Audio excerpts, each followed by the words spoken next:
Say What? Video tutorials. This is English Intermediate. Today we were talking about the future. Unlike Portuguese or Spanish, there is no future tense in English. So instead, we use modal auxiliary verbs like will and shall. We also use present verb forms like going to. Okay, talking about things we did today. We might say, today I went to work. The verb here is went, which is clearly in the past. Or today I visited the doctor. Today I did my shopping. These three verbs are in the past, talking about things we did today. What about if we were going to do these things tomorrow? What verb would we use? Well, here we would use will or shall. So today I went to work. Tomorrow I will go to work. Today I visited the doctor. Tomorrow I shall visit the doctor. Today I did my shopping. Tomorrow I will do my shopping. So in these examples we use will or shall. Will is more commonly used than shall, as we normally only use shall with first person pronouns like I and we.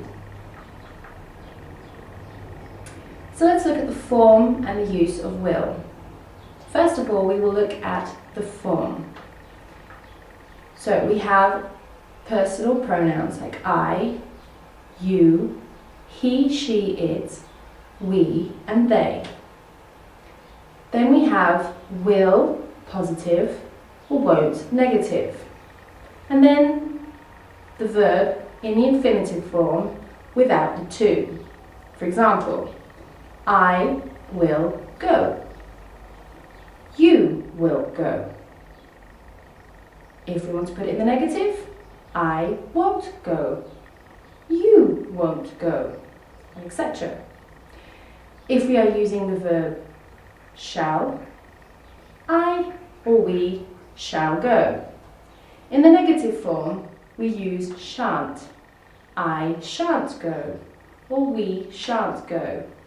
Now, this is where shall is not as commonly used as will or won't. Shall in the negative shan't doesn't sound quite so natural, so we would probably use I won't go as opposed to I shan't go. Let's look at the use. Firstly, we use will to give or ask for information about the future. It is normally quite certain. An example, she will be here in half an hour. Or, it will be my birthday soon.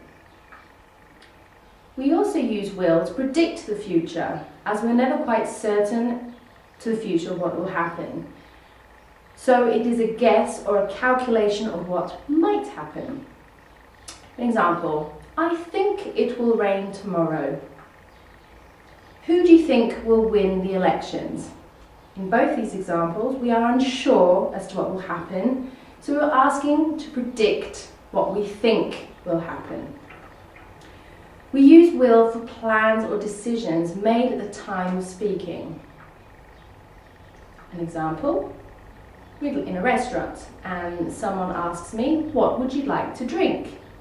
I haven't thought about it before, I haven't made a decision, so I might say, I'll have an orange juice please. We also use will for requests, orders and offers. An example, will you open the door for me please? Now, depending on how we say this can be a request or an order. Will you open the door for me? Can also be an order. Offer, I will take you to the airport tomorrow. Okay, so there we looked at will and shall with a certain degree of certainty about the future. When we are perhaps a bit more sure about an event in the future, we may use going to. So what are you going to do tomorrow? Here we are asking what the person already has intentions to do, something that's perhaps already planned. Now, going to is a present verb form, also used to talk about the future. So, for example, we say something is going to happen, and this is something that is common when we talk about plans, decisions, or firm intentions. An example, tomorrow I'm going to visit my mother in hospital. Now, my mother has been in hospital for some time. I have a clear or firm intention to go visit her tomorrow. So tomorrow I'm going to visit my mother in hospital. There's very little doubt about whether it will happen or not. It is a certainty. Tomorrow I'm travelling to Lisbon for work. His plan is a firm intention and is a decision that has been made probably before. Both these forms, I'm going to and I'm travelling to, are present progressive verb forms. Again, we will look at the form and the use of going to using the verb to be. Now, as the verb to be is irregular, we have slightly different verb forms. In the first person, I am, plus going to, plus the verb in the infinitive form, again without to. So, if I was saying something I was going to do, I'm going to go shopping, for example. Second person, you are going to go. Then we also have we and they, which also use the are. So we or they are going to go. For the third person, we have he, she and it, plus is. So he is going to go, or she is going to go. Again, go can be any verb in the infinitive form without to. If we're going to look at the negative, it's I am not going to go, you, we, they are not going to go, or he, she, it is not going to go. The difference here is we are adding not. Okay? In a contracted form, we may say I'm not going to go, or I'm going to go, in a positive. Similarly, you, we or they, we say you're going to go, or you're not going to go. Again, in the third person, he's going to go, or he's not going to go. Let's talk about the use of going to. So we use going to talk about something that is already planned or decided. So it is normally quite certain it will happen. For example, we're going to get a new car soon. A decision has been made to get a new car.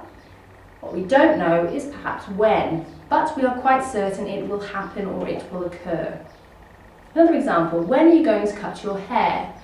Perhaps the person has mentioned that they are going to cut their hair, but we don't know when. We also use going to predict the future, but is normally based on present evidence. So it is normally more certain it will occur because we have something to back up our idea. An example, Sandra is going to have a baby in September. Now, we are almost quite certain that she's going to have a baby. Perhaps she has told us, or there is some visual evidence. Another example, look at the sky, it's going to rain. Now, as you well know, we can never really predict the weather. But in this example, we have some form of evidence. Perhaps a rain cloud has appeared. So it is quite probable that it's going to rain. Similarly, if the sun is shining, we can say, look, it's going to be a nice day. So here we have evidence to back up our idea or our prediction. We also use going to with commands or refusals to insist people do things or not do things. An example, you're going to finish your dinner.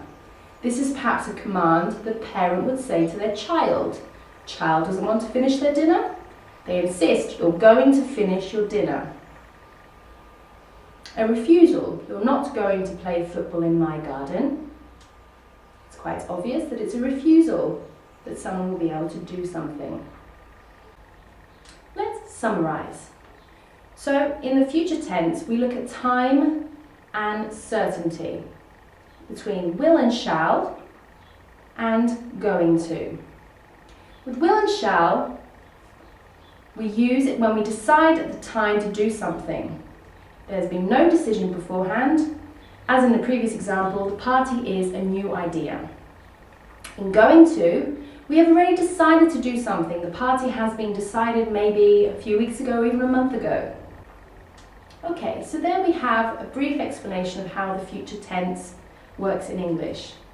We use will and shall to modal auxiliary verbs, or present progressive forms like I'm going to. Thank you for listening. This is from me, Say What, saying goodbye.